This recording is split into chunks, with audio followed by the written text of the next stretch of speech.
The back-to-school season is upon us, and store shelves are stocked with pencils, folders, and notebooks of all colors and sizes.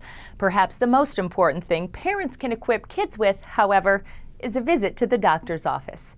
I'm Rochelle Grossman, and this is a health feature. Depending on age, there are certain vaccines children are required by state law to get before ever stepping in a classroom. Vaccines contain a tiny dose of a weakened or inactive version of a disease-causing agent, such as a virus or bacteria. However, vaccines rarely cause any noticeable symptoms. Instead, vaccines work by silently jump-starting the immune system. This prepares the body to easily fight off the disease should it ever become infected. Many diseases have become rare in the U.S. as a result of successful vaccination, but it's still important to vaccinate to prevent the resurgence of these diseases.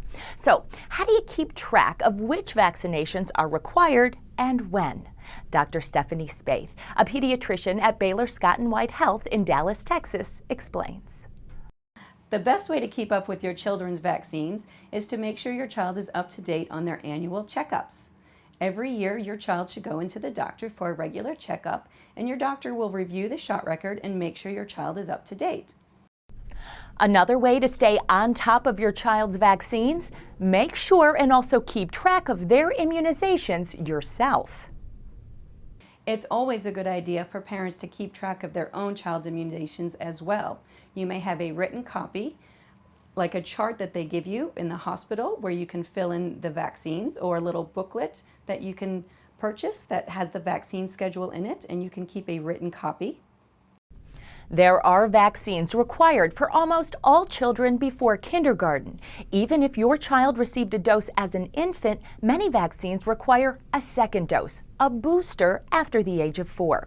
These vaccinations include diphtheria, tetanus pertussis, polio, measles, mumps, rubella or MMR, and chickenpox or varicella. Most states also require hepatitis B vaccination, although this does not require a booster and is typically given to infants. More vaccinations are typically required before 7th grade, either as boosters or as initial vaccinations. These vaccinations include meningococcal, diphtheria, tetanus pertussis, and the human papillomavirus or HPV.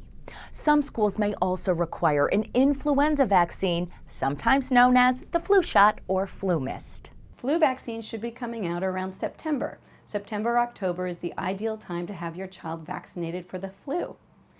We never know how effective each year the flu vaccine is going to be, but the best thing you can do to reduce your child's risk of getting sick with the flu is to get them vaccinated. According to Dr. Spaeth, the flu vaccine is approved for children starting at 6 months of age. Due to the ever-changing nature of this virus, these vaccines are designed to protect against 3 or 4 flu strains that are predicted to be prevalent during a particular season. Make sure to ask your child's pediatrician any questions you may have about the flu vaccine, as well as any other questions pertaining to your child's immunization schedule.